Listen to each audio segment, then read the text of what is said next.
దేవగావో దేవగావో దీన భక్త మందార నమో నమో దోష శక్తి సంహార నమో నమో దీన భక్త మందార నమో నమో దోష శక్తి సంహార నమో నమో దేవ ఈశవతార నమో నమో దేవ ఈశవతార నమో నమో దేవగావో దేవగావో దేవగావో దేవగావో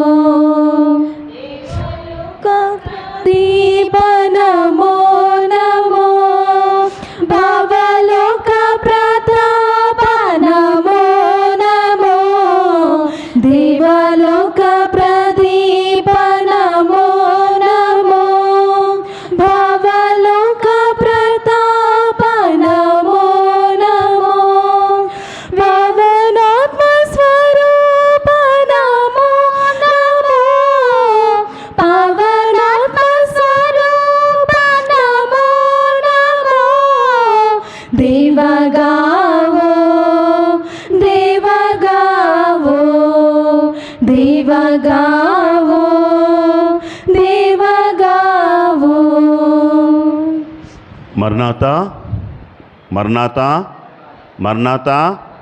చాలా సంతోషం ప్రభునందు ప్రియమైన వారలారా. మరి ఈ దినం మన మధ్యకు ప్రత్యేకమైన అతిథి వర్తమానకులుగా వచ్చి ఉన్నారు. మరి నాయుడుపేట, నెల్లూరు దగ్గర ఉన్నటువంటి నాయుడుపేట ప్రాంతములో, ఇక మేనకూరు అనే ప్రాంతములో పలు ప్రాంతాల్లో దేవుని యొక్క యాజకునిగా బైబిల్ మిషన్ పక్షముగా పనిచేస్తున్నటువంటి రెవరెండ్ డి సాల్మన్ గారు మన మధ్య ఉండుట ఎంతో సంతోషకరం. మరి ఈ దినము మనకి దైవజనులు, దైవ యాజకులు డి సాల్మన్ అయ్య గారు మనకి వాక్యాన్ని అందిస్తారు. వారిని మన యొక్క వందన వచనముతో ఆహ్వానిద్దాం. అందరం కలిసి అయ్య గారికి గట్టిగా మర్నాథ్ చెబుదాం. మర్నాథ్.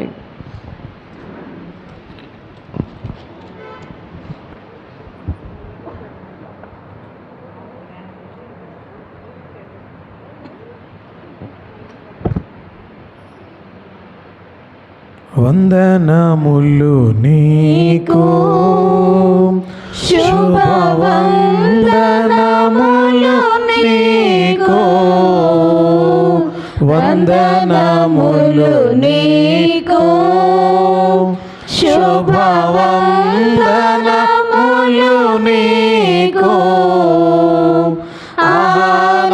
ఆనందముతో కూడిన నా హృదయ వందనములు నీకు,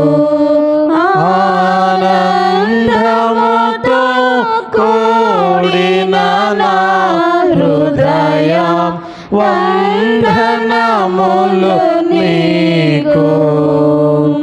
దైవాత్మారము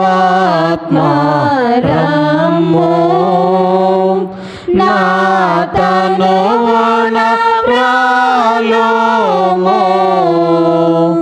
నా జీవమంతయు నీతో నిండా చేరి వసింపుము, నా జీవమంతయు నీతో నిండా చేరి వసింపుము. ప్రార్థన చేసుకుందాం. మహోన్నతుడా, మహాగణుడా, పరిశుద్ధుడా, ప్రేమస్వరూపుడైన మా తండ్రి, మీ ఘనమైన, మీ శక్తి కలిగిన, మీ ఉన్నతమైన, మీ అత్యుచ్చమైన నామమునకై మీ వందనములు, స్తుతులు, స్తోత్రములు ప్రభువా. మీ కృపను బట్టి, మీ దయను బట్టి, మీ ఏర్పాటును బట్టి మమ్మల్ని అందరినీ కూడా నేటి దినాన సజీవ లెక్కలో ఉంచి ఈ పునరుద్ధాన దినమున నిన్ను ఆరాధించుటకు, నిన్ను స్తుతించుటకు, నీ మాటలు వినుటకు మీ యొక్క పాదముల దగ్గరకు తీసుకుని వచ్చిన దివ్యుడా, మీ ఘనమైన నామమునకు వందనములు ప్రభువా. అవును ప్రభువా, నీ వాక్యం మమ్మలను బ్రతికించేదై ఉంటుంది. నీ వాక్యము మా నడతను సరిచేసేదై ఉంటుంది. యవనస్తులు దేని చేత తమ నడతను శుద్ధి చేసుకుందరు? నీ వాక్యమును బట్టే కదా ప్రభువా. నీ వాక్యము జుంటుతేనే దారాల కంటే తీయనైనది నాయన. నీ వాక్యము ఎంతో మధురమైనది ప్రభువా. అంత గొప్ప నీ మాటలను మేము వినుటకు మీ పాదముల దగ్గరకు వచ్చి ఉండగా, దేవా మీరే మాతో మాట్లాడమని, కుడి ఉన్న మీ బిడ్డలందరికీ కావలసిన ఆత్మీయ ఆహారమును దయచేయమని మా మంచి బోధకుడయ్యున్న యేసు స్వామి ద్వారా అడిగి వేడుకుంటున్న మా పరమ తండ్రి, ఆమేన్. అందరికీ మరణాత మరణాత మరణాత. దేవుని యొక్క సన్నిధానములోనికి వచ్చిన మనెల్లరికును మన ప్రియుడు, మన రక్షకుడు, మన విమోచకుడు మనల్ని కలుగు చేసిన దివ్య దేవుని యొక్క దీవెనలు నిండుగా మెండుగా దేవదేవుడు దయచేయునుగాక. ఆమేన్. దేవుని యొక్క మహాకృపను బట్టి నేటి దినాన మీ మధ్యలో ఉండడం ఎంతో సంతోషకరం. అనంతరం కూడా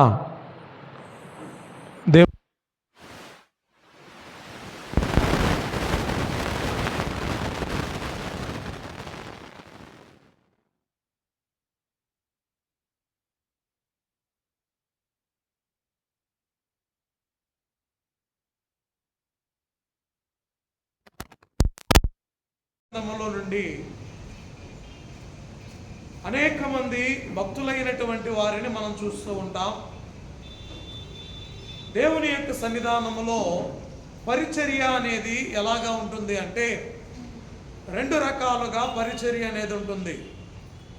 ఒకటి అందరికీ కనిపించేదిగా ఉంటుంది, మరొకటి బయటికి కనిపించకుండా జరిగే పరిచర్య కూడా ఉంటుంది. రెండు రకాల పరిచర్య, ఒకటేమో అందరికీ కనిపించేది, మరొకటి కనిపించకుండా జరిగేటువంటి పరిచర్య. దేవుని యొక్క వాక్య భాగాలలో మనం గమనించిన వారమైతే, దావీదుతో కలిసి యుద్ధం చేయడానికి సైన్యం ఎప్పుడు కూడా సిద్ధంగా ఉండేది. అయితే కొన్ని సార్లు సైన్యాన్ని ఏం చేసేవారయ్యా అంటే, సైనికులైనటువంటి వారు కొంతమంది యుద్ధానికి వెళితే, కొంతమంది సామానుల దగ్గర, యుద్ధ ఆయుధముల దగ్గర ఉండి కావలి కాసేవారు. యుద్ధ ఆయుధాల దగ్గర ఉండి కావలి కాసేవారు వారిని చూస్తూ ఉన్నప్పుడు, వీరు ఏ పని చేయట్లేదు, ఇక్కడ కావలి కాస్తూ ఉన్నారు కదా, వీరు సైనికులేనా అనుకోవచ్చు. కానీ దేవుని యొక్క వాక్య భాగంలో దావీదు గారు అంటూ ఉన్నారు, ఒక మాట చెబుతూ ఉన్నాడు. ఏంటయ్యా అంటే, యుద్ధ భూమి దగ్గర ఖడ్గాన్ని పట్టుకుని యుద్ధం చేస్తూ ఉన్నటువంటి సైనికుడు ఎంత గొప్పవాడో, ఎంత ఉన్నతమైన వాడో, ఎంత ధైర్యవంతుడో, అలాగుననే ఈ యొక్క యుద్ధ సామానుల దగ్గర, యుద్ధ ఆయుధముల దగ్గర ఉండి కావలి కాస్తూ ఉన్నటువంటి వ్యక్తి కూడా అంత గొప్పవాడే. అతడు సైనికుడే. కానీ అక్కడ చేస్తూ ఉన్నటువంటి పరిచర్య ఏమో బయటికి కనబడుతూ ఉంది. ఇక్కడ సామానుల దగ్గర ఉండి కావలి కాస్తూ ఉన్నటువంటి పరిచర్య ఏమో ఎవరికి కనిపించట్లా. దేవుని యొక్క వాక్య భాగాలలో మనం చూస్తే, పరిశుద్ధ గ్రంథములో అనేక మంది ఉన్నారు. వారు చేస్తూ ఉన్నటువంటి పరిచర్య బయటికి కనిపించదు, కానీ దేవుడు వారిని గురించి తెలియచేయడానికి ఇష్టపడుతూ ఉన్నాడు. ఈ యొక్క మాసము ఏంటి అంటే, ప్రత్యేకముగా బైబిల్ మిషన్ వారికి స్త్రీల మాసం, స్త్రీల మహోత్సవాలు ఈ యొక్క మాసంలో జరిగినవై ఉంటూ ఉన్నాయి. అంతేకాకుండా కాకాని యొక్క సృష్యాలయందు అనేక మంది స్త్రీలైనటువంటి వారి గురించి తెలియచేయడం, నేర్చుకోవడం, ఈ యొక్క సభలలో ఏకీభవించడం అనేది కూడా జరిగింది. మన మధ్యలో ఉన్నటువంటి ప్రొఫెసర్ గారు, మాకు ప్రొఫెసర్ గారు దేవుని యొక్క వాక్యాన్ని, దేవుని యొక్క మాటలు, నేను సేవకుడిగా ఉన్నప్పటి నుండి అనేక వర్తమానాలు రాకడను గూర్చి, ఇంకా పరిశుద్ధ గ్రంథములో ఉన్నటువంటి అనేక ప్రకటన గ్రంథ వివరణను గూర్చి, పరమగీత వివరణ గురించి, అనేక సందర్భాలలో అనేక విషయాలను ఏ విధముగా వీటిని వివరించాలో, ఏ విధంగా తెలియచేయాలో మందరికీ కూడా నేర్పినటువంటి అయ్యగారు మన మధ్యలో మీ అందరికీ యాజకులుగా ఉంటూ ఉన్నారు, మాకు ప్రొఫెసర్గా, గురువు గారుగా ఉంటూ ఉన్నారు. కాబట్టి మీ అందరి మధ్యలో చేరి నేటి దినాన దేవుని యొక్క వాక్యాన్ని అందించడం దేవుడు నాకు ఇచ్చినటువంటి ఈ ఘనమైన అవకాశముగా భావిస్తూ ఉన్నాను. ప్రియ దేవుని బిడ్డలారా, వాక్య భాగంలో నుండి రెండు విషయాలు నేర్చుకుంటూ ఉన్నాం. కనిపించే పరిచర్య, కనిపించినటువంటి పరిచర్య. కనిపించే దేవుని యొక్క పనిలో కూడా కొందరు ఇక్కడ చేరి దేవుని యొక్క స్వార్థను ప్రకటిస్తూ ఉన్నాము అంటే ఇది మీ అందరికీ కూడా కనబడుతూ ఉంది. కానీ దేవుని యొక్క పరిచర్య కొరకు ప్రార్థించేవారు ఉన్నారు, సహకరించేవారు ఉన్నారు, దేవుని యొక్క పనులు చేసేటువంటి వారు ఉన్నారు, దేవుని యొక్క మందిరమును శుభ్రపరిచేటువంటి వారు ఉన్నారు, దేవుని యొక్క సన్నిధానములో ఇది దేవుని పని అని చేసేటువంటి వారు ఎందరో ఉన్నారు. దేవాతి దేవుడు దావీదు ద్వారా మనందరికీ తెలియచేస్తూ ఉన్నటువంటి మాట, యుద్ధ భూమి దగ్గరికి వచ్చినటువంటి ప్రతి సైనికునికి ఒకే దీవెన, ఒకే ఆశీర్వాదం. ఇతడు ఖడ్గము పట్టుకుని యుద్ధం చేస్తూ ఉన్నాడని ఇతడిని గొప్పవాడని కాదు, ఆయుధముల దగ్గర ఉన్నాడని ఇతడు తక్కువ వాడని కాదు. ఇద్దరు కూడా ఎవరటండి? సైనికులే. ఇద్దరు కూడా సైనికులే. దేవుని యొక్క వాక్యాన్ని మనం గమనించిన వారమైతే ఈ విధముగా కంటికి కనిపించినటువంటి పరిచర్య చేసినటువంటి ఒక స్త్రీ పరిశుద్ధ గ్రంథములో మనకు కనబడుతూ ఉంది. ఆమె ఎవరయ్యా అంటే ఆమెను గురించి ఎప్పుడు కూడా మనం పెద్దగా జ్ఞాపకం చేసుకోం, ఎప్పుడు కూడా ఆమె యొక్క జీవిత విధానాన్ని, జీవిత చరిత్రను కూడా తెలుసుకుని ఉండమేమో. అయితే దేవుని యొక్క వాక్య భాగాలలో దేవాతి దేవుడు నేర్పిస్తూ ఉన్నటువంటి ఒక పాఠము దినవృత్తాంతముల మొదటి గ్రంథం 2వ అధ్యాయము 13 నుండి 17 వచనాలను మనం చూస్తే ఇక్కడ దేవుని యొక్క వాక్య భాగాలలో మనం గమనించిన వారమైతే కనబడుతూ ఉన్నవారు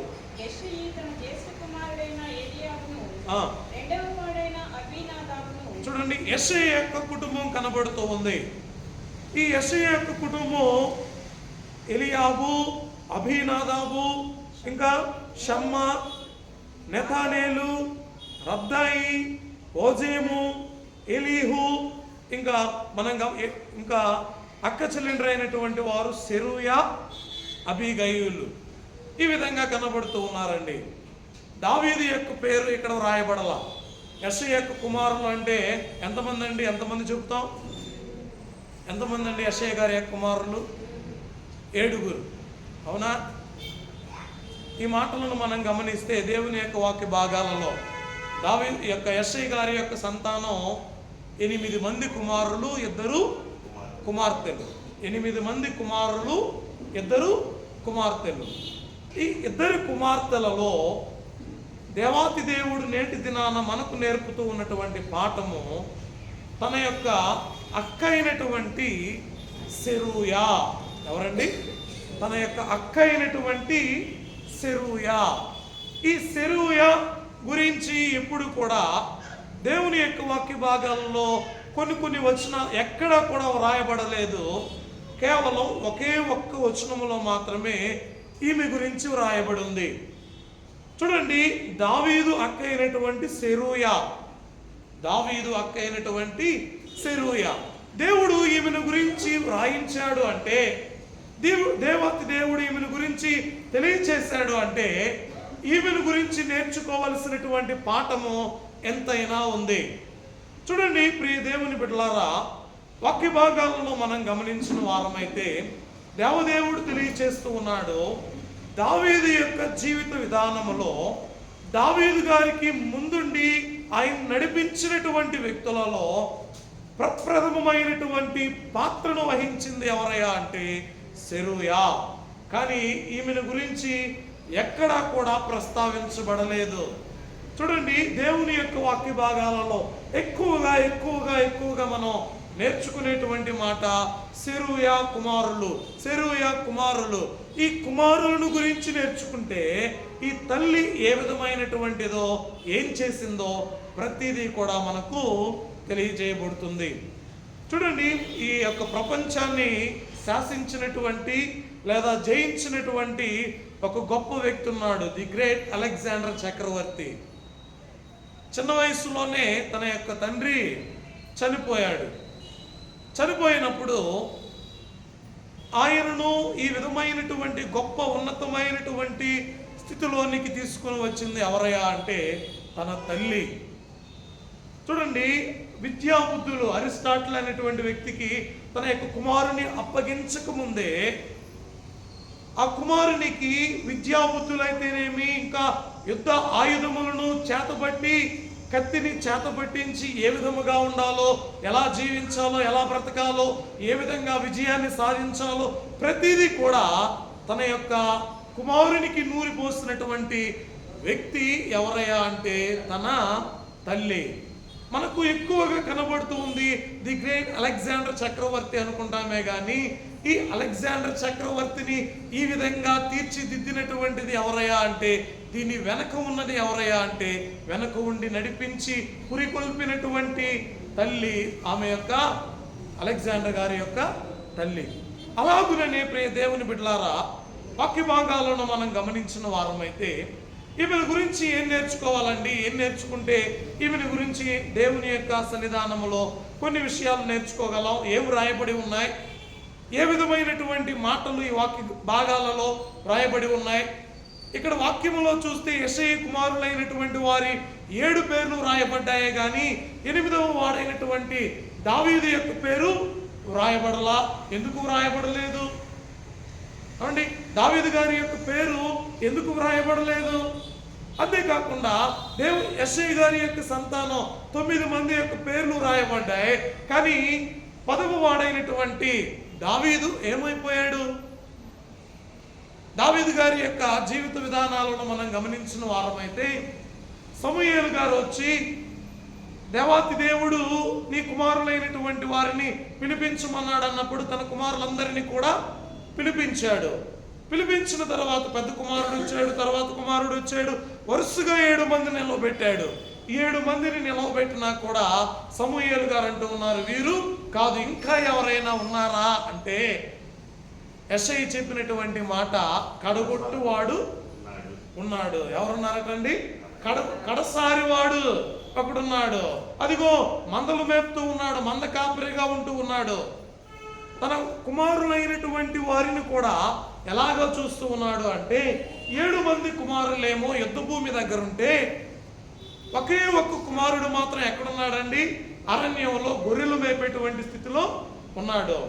చూడండి, ఈ విధమైనటువంటి స్థితిలో ఉన్నటువంటి దావీదు గారిని గురించి ఎన్నోసార్లు ఎన్నో మార్లు దేవుని యొక్క వాక్య భాగంలో నుండి మనం నేర్చుకున్నాం. అయితే దేవాతి దేవుడు నేటి దినాన మనందరికీ ఈ చక్కనైనటువంటి క్యారెక్టర్ గురించి నేర్పించాలని ఇష్టపడుతూ ఉన్నాడు. ఈ వాక్య భాగాలను మనం చూసిన వారమైతే చూడండి ప్రియ దేవుని బిడ్డలారా, వాక్య భాగంలో ఒకసారి చదువుకుందాం. దినవృత్తాంతముల మొదటి గ్రంథము 2వ అధ్యాయము. గమనించిన వారమైతే చివరి వచనం 16, 17 వచనాలు చదువుకుందాం. సెరూయా అబీగయీలు వీరి అక్క చెల్లెండ్రు. సెరూయా కుమారులు 3, అబీషై, యోవాబు, అషాహేలు. చాలండి. సెరూయా కుమారులు ఎంతమంది అటండి? 3. చూడండి, వాక్య భాగాలలో మనం గమనిస్తే దేవదేవుడు ఈ మాటను మనకు నేర్పించడానికి, తెలియచేయడానికి గల కారణం ఏంటి అంటే, ప్రతి వ్యక్తి యొక్క విజయం వెనుక ఒక స్త్రీ ఉంటుంది అంటారు. ప్రతి పురుషుని విజయం వెనుక ఒక స్త్రీ అనేది ఖచ్చితంగా ఉంటుంది అని చెబుతారు. అయితే దేవుని యొక్క వాక్య భాగములో దావీదు గారి యొక్క విజయం వెనుక ఎవరున్నారు అనేది గమనిస్తే, మరుగు చేయబడినటువంటి వ్యక్తిగా, కనిపించకుండా పరిచర్య చేసినటువంటి వ్యక్తిగా, దేవుని యందు భయభక్తులు నేర్పినటువంటి వ్యక్తిగా ఈ సెరూయా మనకు కనబడుతూ ఉంది. దేవుని యొక్క వాక్య భాగం తెలియచేస్తూ ఉన్నటువంటి మాట, ఈ సెరూయా దైవభక్తి కలిగినటువంటి స్త్రీ. దైవభక్తి కలిగినటువంటి స్త్రీ. చూడండి, కుటుంబంలో అక్క చెల్లెండ్రు ఉన్నారనుకోండి. అక్క దేవునిని నమ్మింది, దేవుని యొక్క సన్నిధానంలో ప్రార్థన చేస్తూ ఉంది, పాటలు పాడుతూ ఉంది. ఇంకా సాయంకాలం అయ్యేసరికి సన్నిధిలో కూర్చుంటూ ఉంది అనుకుందాం. తన తమ్ముడు కూడా ఏం చేస్తాడో తెలుసా? ఏం చేస్తాడండి? అక్క నేర్పించేటువంటి పాటలు పాడుతూ ఉంటాడు. ఇంకా ప్రార్థనకు రారా అంటే ప్రార్థనకి వస్తాడు. ప్రార్థన చేసుకుందాంరా అంటే దేవుని సన్నిధానంలో కూర్చుందామంటే కూర్చుంటారు. కుటుంబంలో ఉన్నటువంటి వారు ఏం చేస్తే అలానే తన యొక్క తమ్ముళ్ళైనా తన యొక్క అన్నలైనా వారు కూడా చేస్తారు. ఇప్పుడు అన్నలైనటువంటి వారందరూ కూడా యుద్ధ భూమిలో ఉంటే ఇంటి దగ్గర ఉన్నటువంటి వారు కేవలం ఎవరయ్యా అంటే 2 అక్క చెల్లెళ్ళు ఇంటి దగ్గర ఉన్నారు. వీరితో పాటు ఎవరున్నారంటే దావీదు గారు మాత్రమే ఉన్నారండి. అర్థమవుతుందా? అందరూ 7 మంది కుమారులేమో యుద్ధ భూమిలో ఉంటే ఒకే ఒక్క కుమారుడేమో గొర్రె మందలను మేపుకుంటూ ఉంటే ఇంటికి వచ్చేసరికి కనిపించేది ఎవరయ్యా అంటే తన అక్క కనబడుతూ ఉంది. ఇంటికి వచ్చేసరికి తన యొక్క తండ్రి కనబడుతూ ఉన్నాడు. అయితే దేవుని యొక్క వాక్యం నేటి దినాన నేర్పుతూ ఉన్నటువంటి పాఠాన్ని మనం గమనిస్తే ఈ మాటలన్నీ మనకు నేర్పుతూ ఉన్నాయి. అయ్యా, తన అక్క ఏ విధమైనటువంటి దైవభక్తి కలిగి జీవించిందో, ఏ విధముగా దావీదుకి దేవుని యందు భయభక్తులను నేర్పిందో, ఏ విధముగా దేవునిని స్తుతించేదో, ఏ విధముగా దేవునిని ఆరాధించేదో, ఏ విధముగా దేవుని యొక్క సన్నిధానములో గడిపేదో దేవాతి దేవుడు నేటి దినాన ఈ మాటలను మనకు తెలియచేస్తూ ఉన్నాడు. ప్రియమైన దేవుని బిడ్డలారా, ఈ సెరూయా యొక్క జీవిత విధానం అంతా కూడా తన యొక్క కుమారులైనటువంటి వారిని బట్టే బయలుపడుతుందండి. తన యొక్క కుమారులైనటువంటి వారు ఎవరు, ఏం చేసేవారు, ఎలా ఉండేవారు అంటే తన కుమారులైనటువంటి వారికి నేర్పుతూ ఉంది. మీరు ఎలాగ జీవించాలి, ఎలాగ బ్రతకాలి, ఏ విధంగా ఉండాలి.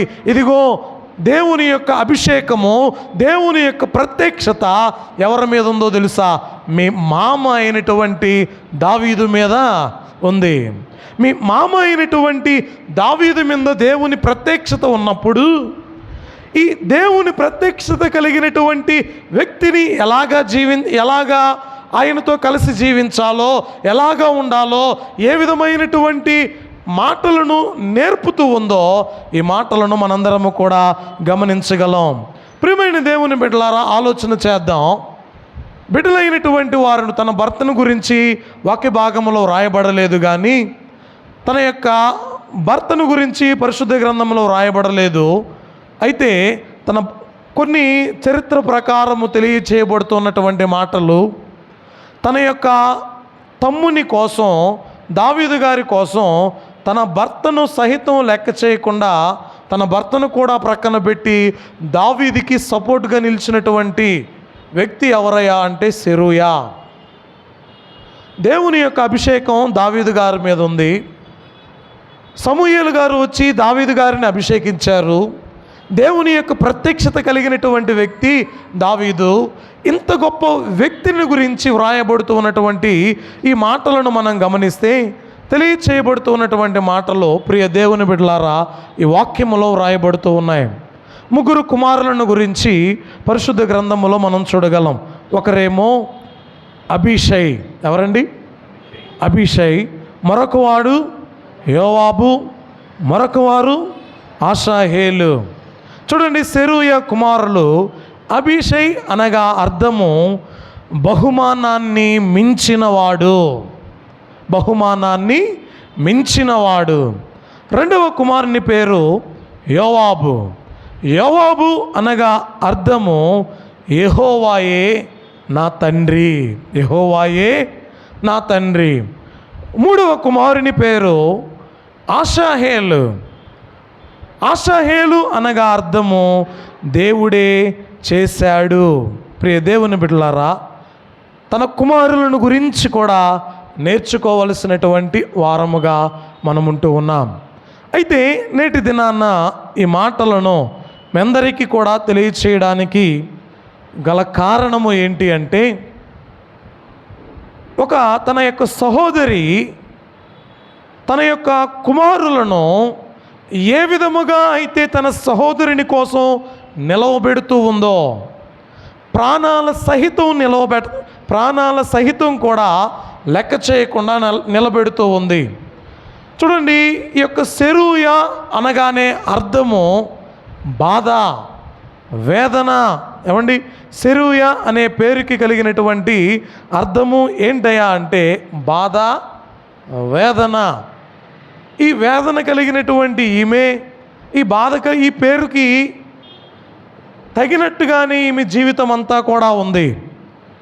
ఏ విధంగా అంటే వాక్య భాగాలలో మనం చూడగలం. తన యజమానుని విడిచిపెట్టింది, తన యొక్క కుమారుని తీసుకుని తన యొక్క సహోదరుని తండ్రి అంటూ ఉంది. ఈ విధంగా కొన్ని తన యొక్క జీవిత విధానములో ఏ విధమైనటువంటి యొక్క బాధలు జరిగాయో, ఇబ్బందులు జరిగాయో, కష్టాలు జరిగాయో, ఏం జరిగిందో ఏంటో, కానీ ఎన్ని జరిగినా తన యొక్క దేవునిని మాత్రము ఆమె విడిచిపెట్టలా. తన యొక్క దేవునిని విడిచిపెట్టకుండా దేవుని యొక్క సన్నిధానములో ఆమె జీవిస్తూ ఉండడాన్ని మనం చూడగలుగుతూ ఉన్నాం. ప్రియమైన దేవుని బిడ్డలారా, మీ అందరికి కూడా ఒక మాటను నేను మీకు తెలియచేస్తాను. ఈ యొక్క సెరూయా యొక్క పెయిన్, ఈ యొక్క బాధ ఏ విధంగా ఉంది, ఏ విధంగా ఉంటే తన కుమారులని దేవుని యొక్క విధానములో పెంచింది అంటే, మనందరం చూస్తూ ఉంటాం. వసంతకాలం వచ్చిందంటే కోయిల పాట వినబడుతూ ఉంటుంది. ఈ ప్రాంతంలో పెద్దగా కనిపించవులేండి. మా పల్లెటూరు ప్రాంతంలో అయితే కోయిల స్వరాన్ని వింటూ ఉంటాం. ఈ కోయిల తన స్వరాన్ని వినిపించేటప్పుడు ఎలాగా ఆ యొక్క కోయిల తన స్వరాన్ని వినిపిస్తుందో తెలుసా మీలో ఎవరికైనా? అది పాట పాడాలి అంటే మనం అరుస్తూ ఉంటాం. కొన్నిసార్లు మనం అరుస్తూ ఉంటే అది కూడా అరుస్తూ ఉంటుంది. అరుస్తూ ఉంటుంది. కానీ మనం అరిచినప్పుడు అది అరవదు, కానీ అది అరిచినప్పుడే మనం అరుస్తూ ఉంటాం. అయితే ఈ పాట ఈ కోయిలకు రావడానికి గల కారణం ఏంటి అంటే, ఎప్పుడు పాడుతుంది అంటే, ఈ కోయిలటండి ఒక ముళ్ళ పొదను ఎంచుకొని, ఒక ముళ్ళ చెట్టుని ఎంచుకొని, అది జోరుగా వెళ్ళి ఆ యొక్క ముళ్ళ పొదని ఎప్పుడైతే గుద్దుకుంటుందో తన రెక్కలలో నుండి రక్తం కారుతుందటండి. తన రెక్కలలో నుండి రక్తం కారినప్పుడు ఆ వ్యధతో అది పాట పాడుతుందట. ఆ బాధలో అది పాట పాడుతుందట. ప్రియ దేవుని బిడ్డలారా, ఎప్పుడైనా దావీదు గారిని కూడా మనం చూస్తే కష్టస్థితిలో, ఇబ్బంది స్థితిలో ఆయన అనేక శ్రమలను అనుభవిస్తూ, అనేకమైనటువంటి బాధలను అనుభవిస్తూ ఆయన ఏం చేశాడో తెలుసా? అనేక కీర్తనలను రాసిన వారుగా ఉంటూ ఉన్నారు. దేవుని యొక్క వాక్యం తెలియచేస్తూ ఉన్నటువంటి మాట, ఎప్పుడైతే ఈ కోయిల ఈ కొమ్మకి డాష్ కొడుతుందో, ఎప్పుడైతే ఈ డాష్ కొట్టిన వెంటనే ఆ రెక్క ఆ ముళ్ళుకి గుచ్చుకోగానే ఆ పెయిన్కి దానిలో నుండి స్వరం, పాట అనేది వస్తుందండి. అంతేగాని మనం అరిస్తే అది ఎప్పుడు కూడా అరవదు. మనం కొన్నిసార్లు మనం పాట పాడితే, కొన్నిసార్లు కోయిలు అరుస్తే అరవాలనిపిస్తుంది. అదే కాకులు అరుస్తూ ఉంటే వినాలనిపిస్తుందా? ఏంట్రా ఈ కాకు గోల అంటాం. అదే కోయిలు అరుస్తూ ఉంటే కొంచెం కమ్మగా వింటాం. చూడండి, అలాగుననే సెరూయా మనకు అర్థం అవ్వాలి అంటే ఆమె యొక్క కుమారులు కూడా అర్థం అవ్వాలండి. ఏం చేశారు వీరి యొక్క కుమారులు? ఎందుకు వీరిని గురించి నేటి దినాన నేర్చుకోవాలి? ఈ ముగ్గురు కుమారులు లేకపోతే దావీదు తర్వాత ఇశ్రాయేలు దేశాన్ని శాసించడానికి వెళ్ళినటువంటి వారు ఎవరయ్యా అంటే ఈ ముగ్గురండి. ఇంత గొప్ప చరిత్ర కలిగినటువంటి తల్లి ఇశ్రాయేలీయులలోనే ఎవరు కూడా లేరు. ఇంత గొప్ప చరిత్ర కలిగినటువంటి తల్లి ఇశ్రాయేలీయుల్లోని ఎవరు కూడా లేరు. తన కుమారులను ఏ విధమైనటువంటి తర్ఫీదునిచ్చి, ఏ విధమైనటువంటి మాటలను నేర్పించి తన యొక్క సహోదరునితో కూడా కలిసి నిలవబెట్టిందో. ఏమండి, మనం గమనించిన వారమైతే దావీదు గారు అసలు రాజు అయ్యారా? అభిషేకం వచ్చిందే కానీ దావీదు రాజు ఇంకా అవలా. దావీదు గారు రాజు అవకముందే దేవుని యొక్క ప్రత్యక్షత కలిగినటువంటి ఈమె దేవాతి దేవుని యొక్క మాటలను తన యొక్క కుమారులకు నేర్పుతూ ఉంది. మీరు ఎప్పుడైనా సరే ఎవరితో కూడా ఉండాలో తెలుసా? ఇదిగో మీ మామ అయినటువంటి దావీదు గారితోనే ఉండాలి. చూడండి, ఈ ముగ్గురు వ్యక్తులు లేకపోతే అసలు దావీదు గారి యొక్క జీవితాన్ని మనం ఊహించలేం. ఈ ముగ్గురు వ్యక్తులు లేకపోతే దావీదు గారి యొక్క జీవితాన్ని ఊహించలేం. మనం గమనించిన వారమైతే ఒక్కొక్కరు ఏ విధముగా, అబీషై అయితేనేమి, యోవాబు అయితేనేమి, ఆషాహేలు అయితేనేమి, వీరు ముగ్గురు కూడా ఏ విధమైనటువంటి సైనికులుగా ఉండి యుద్ధ భూమిలో ఏ విధముగా యుద్ధాలను చేశారో ఈ మాటలన్నిటినీ కూడా మనం గమనించవచ్చు.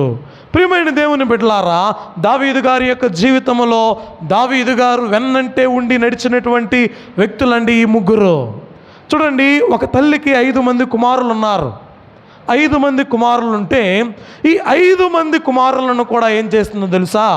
ఆర్మీకి పంపించేసింది. అందరూ కూడా సైనికులే.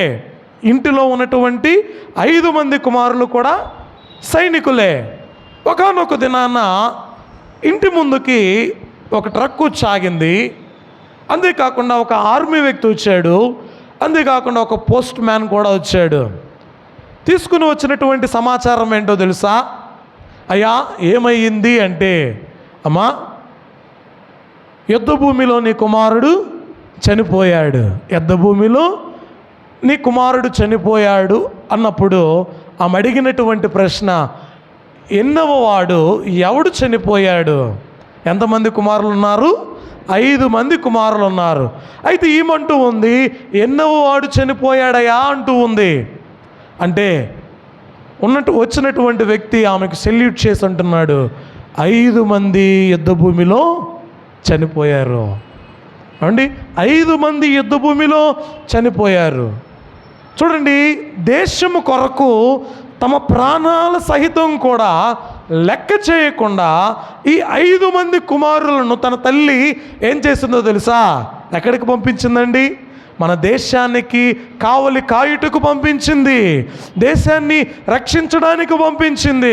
అరే, మీరందరూ వెళ్ళిపోతే ఎలాగారా? నా దగ్గర ఒకడైనా ఉండొచ్చు కదా, నా దగ్గర 2 ఉండొచ్చు కదా, మీరు ఈ పని చేయండి, ఆ పని చేయండి అని ఏది కూడా చెప్పలేదండి.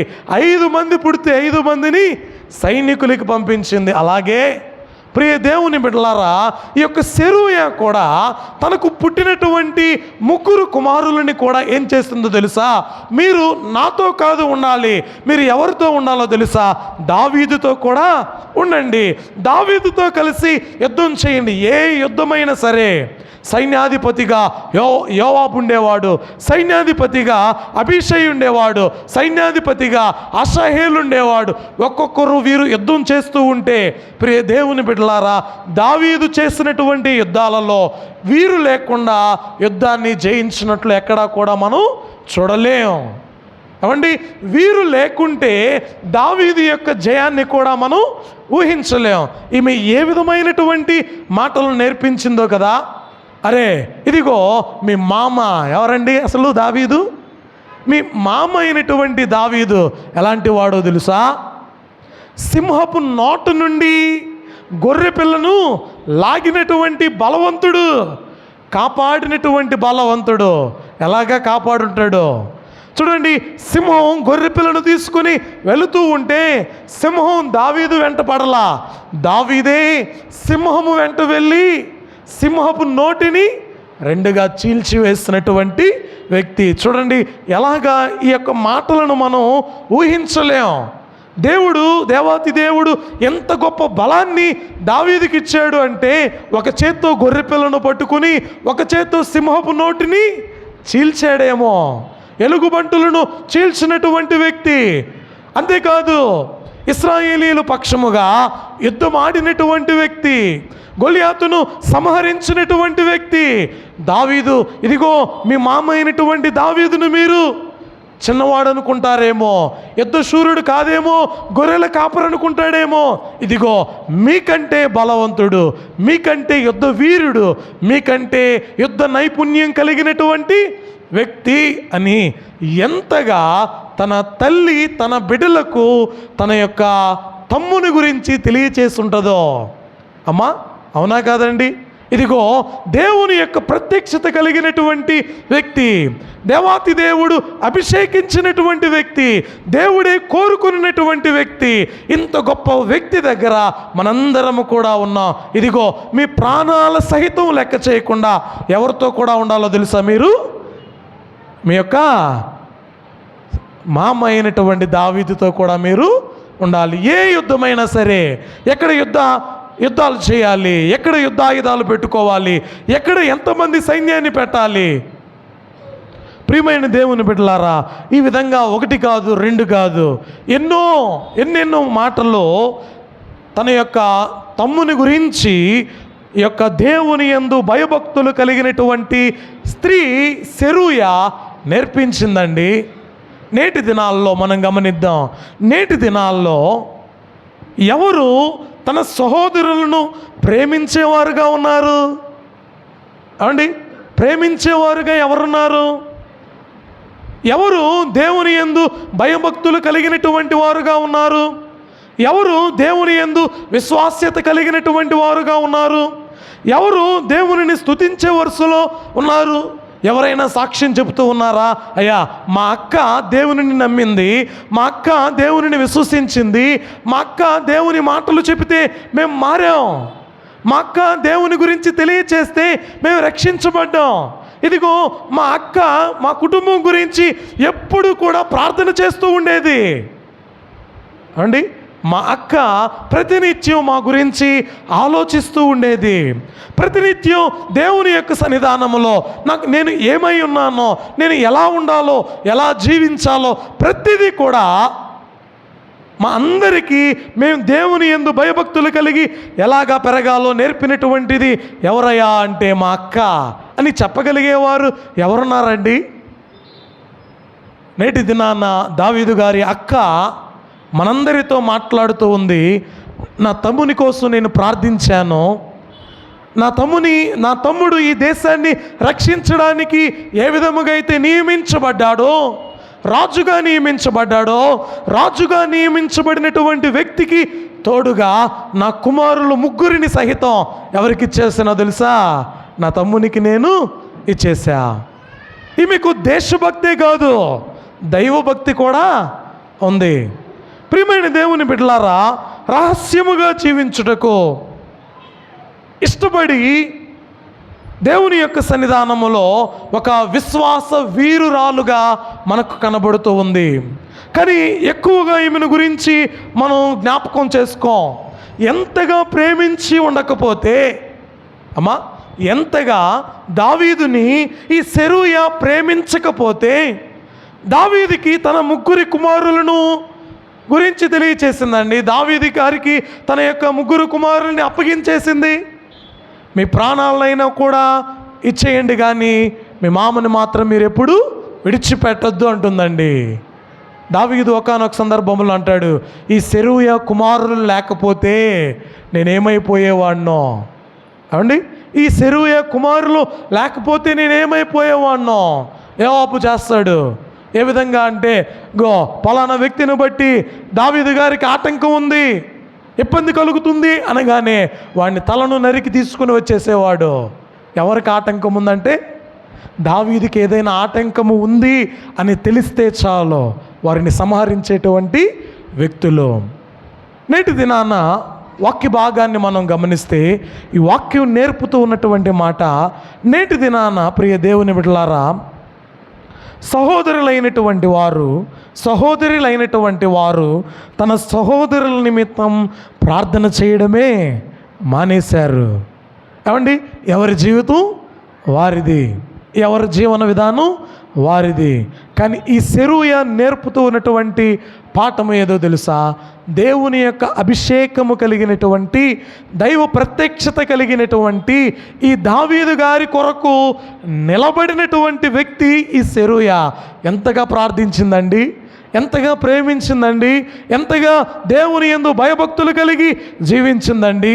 ఇంత దేవుని యందు భక్తి, ఇంత విశ్వాస్యత కలిగినటువంటి స్త్రీని మనం ఎక్కడా కూడా చూడం. ప్రియమైన దేవుని బిడ్డలారా, మనం గమనించిన వారమైతే సమూయేలు గారి గురించి మనకు తెలియాలి అంటే, సమూయేలు గారికి ముందు ఎవరి గురించి తెలియాలో తెలుసా? అవండి, తన తల్లి అయినటువంటి హన్నా గారి గురించి తెలియాలి. అయ్యా, సమూయేలు ఇంత గొప్ప ప్రవక్త అవడానికి గల కారణమేంటి?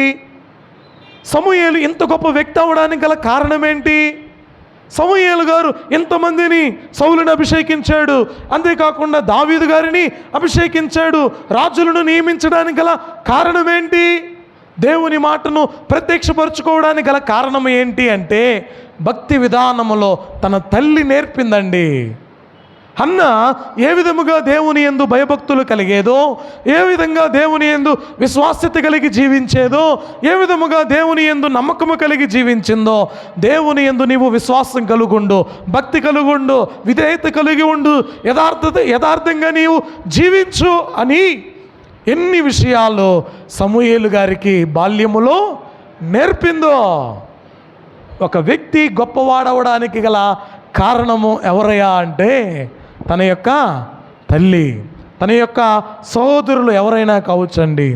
ఇంకా మనం యేసుక్రీస్తు ప్రభు వారి కాలంలో యేసుక్రీస్తు ప్రభు వారు కొండ మీద ప్రసంగం చేస్తూ ఉంటే, అయ్యా ఇన్ని రోజులు అయిపోయాయి, ఇక్కడ కూడి ఉన్నటువంటి వీరందరూ కూడా ఆకలితో ఉన్నారు, వీరికి ఆహారం కావాలి అంటే, అమ్మా ఎవరైనా తెచ్చినటువంటి ఆహారాన్ని పెట్టారా? ఎవరైనా తెచ్చినటువంటి ఆహారాన్ని, అయ్యా ఇదిగో మా దగ్గర ఆహారం ఉంది, ఇదిగో మా దగ్గర మాకు సరిపడే ఆహారం కూడా చాలా ఉంది అని ఎవరైనా పెట్టారా? ఎవరు కూడా పెట్టలా. ఎవరు పెట్టారండి?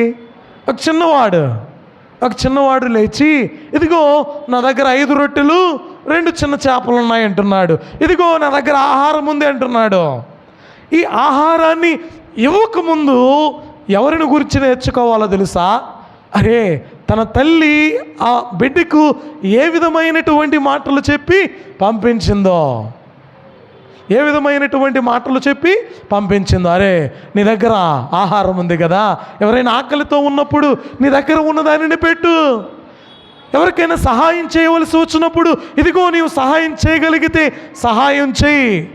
ఆపదలో ఉన్నారా, నీవు సహాయం చేయగలవా, సహాయం చేసే వారంగా మనం ఉండాలి అని తన తల్లి నేర్పించి ఉండదా? ఏమండి, నేటి దినాన మనం ఎలాంటివి నేర్పుతామో మనకే తెలుసు. అరే, నీ దగ్గర ఏమైనా ఉంటే ఎవరు కూడా ఇవ్వకరా అంటాం, ఎవరికి కూడా ఇవ్వద్దంటాం. ఇస్తారా? ఏమండి, పిల్లలకి ఇచ్చినప్పుడే పిల్లలకి మా సైడ్ నేర్పిస్తారు తల్లులైనటువంటి వారు. అరే, నీ పెన్ను ఎవడన్నా తీసుకున్నాడా, నీవు ఎవరైనా ఏమైనా అడిగితే ఎవరికి కూడా ఏమీ ఇవ్వద్దు, ఎవడికి ఏమీ ఇవ్వద్దు. ఏమండి, కానీ 5 రొట్టెలు 2 చేపలు 5,000 మంది తినడానికి గల కారణం ఏంటో తెలుసా? ఈ చిన్నవాడండి. ఈ చిన్నవాడు ఆహారాన్ని పంచడానికి గల కారణం ఏంటి అని ఆలోచన చేయగలిగితే, తన తల్లి ఏ విధముగా తన బిడ్డలను పెంచిందో, తన తల్లి ఏ విధమైనటువంటి మాటలు తన బిడ్డలకు నేర్పిందో, ఏ విధమైనటువంటి విధానములో తల్లి నేర్పుతూ ఉందో. కాబట్టి ప్రియమైన దేవుని బిడ్డలారా, దేవాతి దేవుడు నేటి దినాన మనందరికీ నేర్పుతూ ఉన్నటువంటి మాట, తెలియచేస్తూ ఉన్నటువంటి మాట, అయ్యా ఈ 3 కుమారులు లేకపోతే దావీదు గారి యొక్క జీవిత విధానాన్ని మనం చూడలేం, నేర్చుకోలేం. ఈ 3 ఏ విధముగా దావీదు గారికి సహకారులుగా ఉన్నారు అనేటివి మనం గమనిస్తే, చూడండి, యోధులుగా ఎదిగినటువంటి సెరూయా కుమారుల్లో మొదటిగా యోవాబు. సమూయేలు 2వ గ్రంథము 8వ అధ్యాయము 16వ వచనం. సెరూయా కుమారుడగు యోవాబు సైన్యమునకు అధిపతి అయి ఉండెను. అహీలూదు కుమారుడగు యెహోషాపాతు రాజ్యపు దస్తావేజుల మీద నుండెను. చూడండి, యోవాబు ఏం పని చేసేవాడటండి అమ్మా? ఏం పని చేసేవాడట యోవాబు? సైన్యమునకు అధిపతి. దావీదు గారి యొక్క సైన్యానికి అధిపతి. ఈ సైన్యం ఇక్కడ ఉండాలి, ఈ చోటు ఉండాలి, యుద్ధం ఎలాగా చేయాలి, మనం ఎక్కడికి వెళ్ళాలి అని డైరెక్ట్ చేసేది మొత్తం కూడా ఎవరో తెలుసా? సెరూయా కుమారుడైన యోవాబు. అంతేకాకుండా దినవృత్తాంతముల మొదటి గ్రంథము 11వ అధ్యాయము 6వ వచనాన్ని కూడా ఒకసారి చూద్దాం. ఎవడు మొదట యెబూసీయులను హతము చేయునో వాడు ముఖ్యుడును సైన్యాధిపతియు నగునని దావీదు సెలవీయగా సెరూయా కుమారుడైన యోవాబు అందరికంటే ముందుగా ఎక్కి ఆ ఆధిపత్యమును పొందెను. చూడండి ప్రియమైన దేవుని బిడ్డలారా, వాక్యం తెలియచేస్తూ ఉన్నటువంటి మాట, అయ్యా ఏ విధముగా వీరు యుద్ధాన్ని చేసేవారు, ఏ విధముగా ఈ యోవాబు తన యొక్క సైన్యాధికారమును సంపాదించుకున్నాడు అనేది మనం గమనించిన వారమైతే ఈ వాక్యములో చూడగలం. ఎవడు మొదట యెబూసీయులను హతము చేయునో వాడు ముఖ్యుడును సైన్యాధిపతియునగునని దావీదు సెలవీయగా. అయ్యా ఇక్కడ ఉన్నటువంటి వారిలో ఎవరైతే యెబూసీయులను హతము చేస్తారో, యెబూసీయులను ఎవడు హతము చేస్తాడో వాడు ఎవరో తెలుసా? సైన్యాధిపతి. ఇంతమంది ఉన్నారు. ఇంతమందిలో చూడండి, సెరూయా కుమారుడైన యోవాబు వారందరినీ కూడా హతము చేయడాన్ని మనం చూస్తూ ఉన్నాం. అంతేకాకుండా 18వ అధ్యాయము 15వ వచనాల్లో కూడా ఒక మాట ఉందండి. సెరూయా కుమారుడైన యోవాబు సైన్యాధిపతి అయి ఉండెను. అహీలూదు కుమారుడైన యెహోషాపాతు రాజ్యపు దస్తావేజుల మీద ఉండెను. చూడండి, యోధులుగా ఎదిగినటువంటి వారు ఒక సైన్యాధిపతి అవ్వాలి అంటే అంత తేలిగ్గా ఎవరు కూడా సైన్యాధిపతి అవడు. సైన్యములో సైనికులందరికంటే బలవంతుడుగా, ఇంకా యోచన కలిగినటువంటి వ్యక్తిగా, ఇంకా యుద్ధ నైపుణ్యత కలిగినటువంటి వ్యక్తిగా, ఏ విధమైనటువంటి కార్యము ఎప్పుడు చేయాలో తెలిసినటువంటి వ్యక్తిగా ఉన్నవాడే సైన్యాధిపతిగా ఉంటాడు. అలాగే ఈ సెరూయా కుమారుడైనటువంటి యోవాబు సైన్యాధిపతిగా తీర్చిదిద్దింది ఎవరయ్యా అంటే తన తల్లి అయినటువంటి సెరూయా. తల్లి అయిన సెరూయా. అరే నువ్వేంట్రా మీ మా దగ్గర పని చేయడం ఏంటి, మీ మా దగ్గరికి నువ్వు వెళ్ళడం ఏంటి, ఇదిగో నువ్వు ఇక్కడ కాదు ఇంకొక దగ్గరికి ఎక్కడికైనా వెళ్ళి పని చేసుకుని బ్రతుకు అనొచ్చగా. కాదు, నీవు మీ మామతోనే ఉండి పని చెయ్యాలంటుందండి. రెండవదిగా మనం చూస్తే అబీషై. ఈయన కూడా మనం చూస్తే సమూయేలు 2వ గ్రంథములో 23వ అధ్యాయము,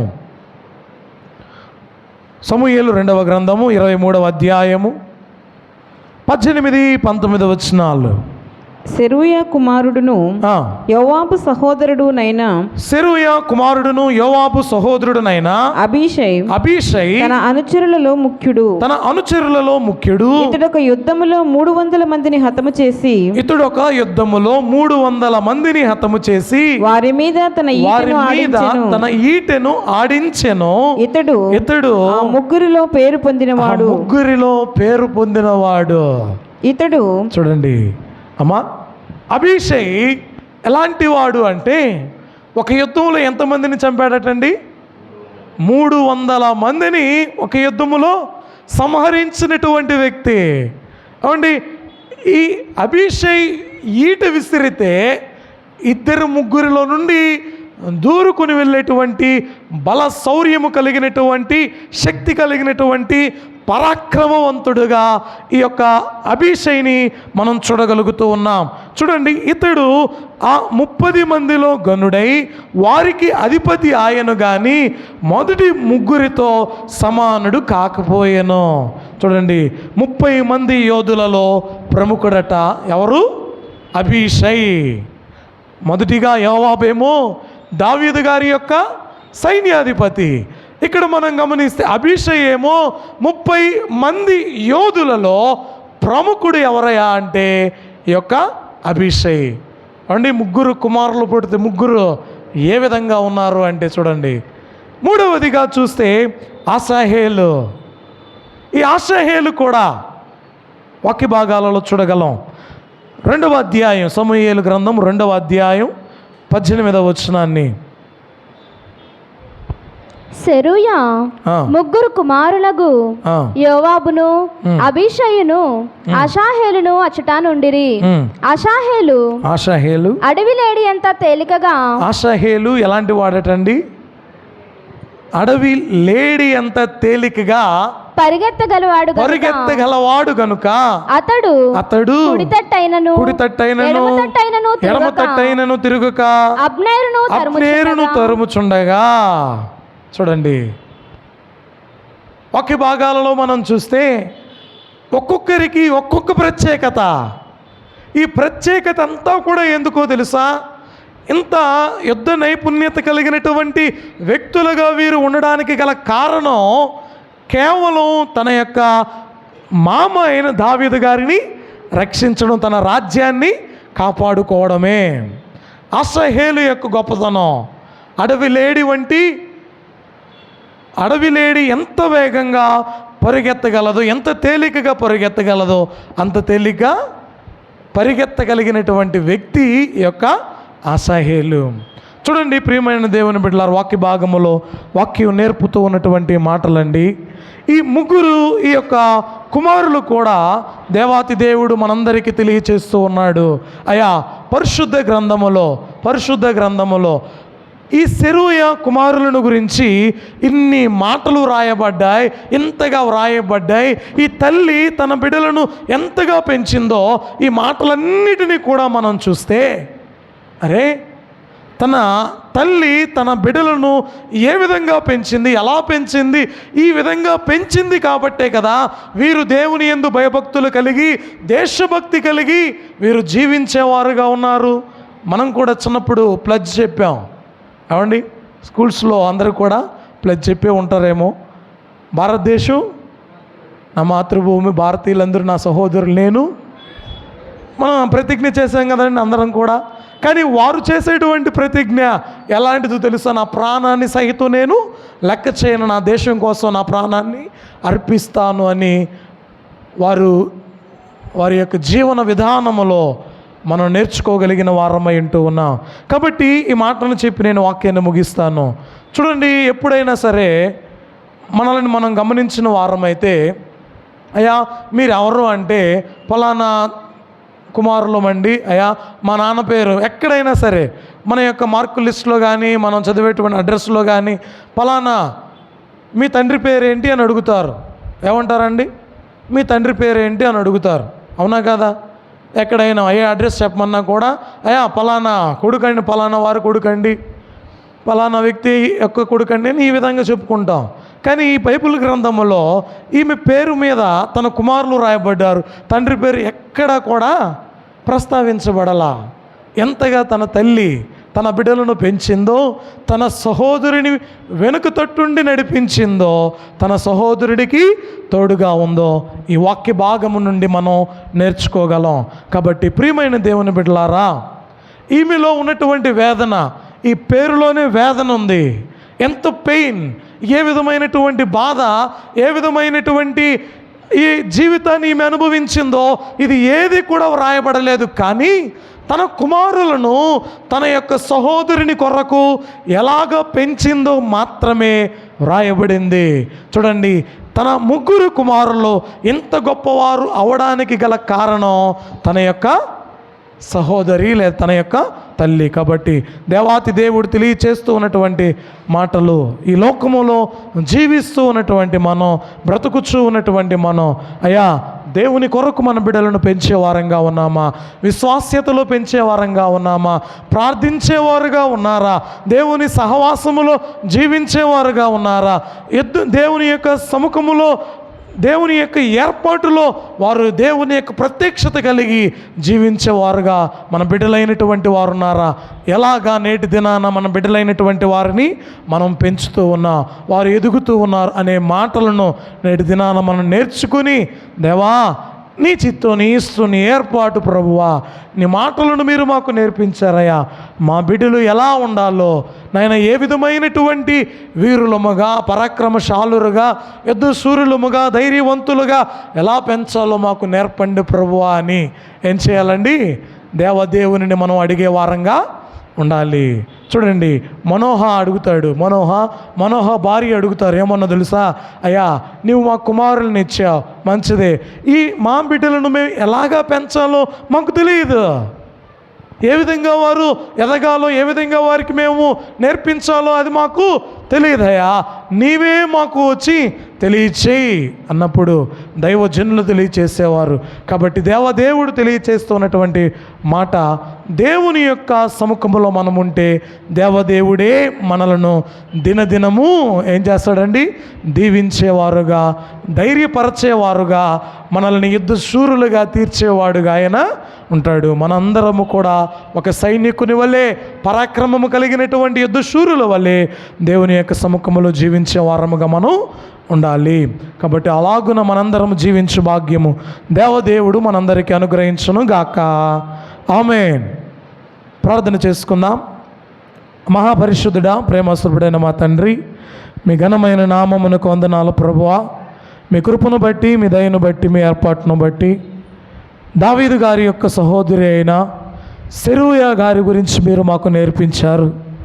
సెరూయా తన తమ్ముని కోసము ఏ విధముగా నిలవబడిందో, సెరూయా తన బిడ్డలైనటువంటి వారిని దైవ ప్రత్యక్షత కలిగి, అభిషేకము కలిగినటువంటి దావీదు కొరకు ఏ విధముగా పెంచిందో ప్రభువా, మీరు నేర్పిన మాటలను బట్టి నీకు వందనాలు ప్రభువా. నైనా దైవభక్తి కలిగి, దేశభక్తి కలిగి, విశ్వాసవంతురాలుగా, నమ్మకము కలిగినటువంటి స్త్రీగా, గనురాలుగా జీవించినటువంటి తల్లిగారిని గురించి మేము నేర్చుకుని ఉండగా, మా జీవన విధానంలో కూడా ప్రభువా ఎన్నో బాధలు, ఇబ్బందులు, శోధనలు, చిక్కులు, వేదనలు ఉన్నప్పటికీ వాటన్నిటి నుండి మమ్మల్ని తప్పించి దేవా దినదినము మీ సన్నిధిలో సంతోషముతో జీవించగలుగు భాగ్యం మాకు దయచేయమని యేసు పరిశుద్ధ పావన నామమున అడిగి వేడుకుంటున్నామా పరమ తండ్రి. ఆమేన్. అందరికీ మరణాత.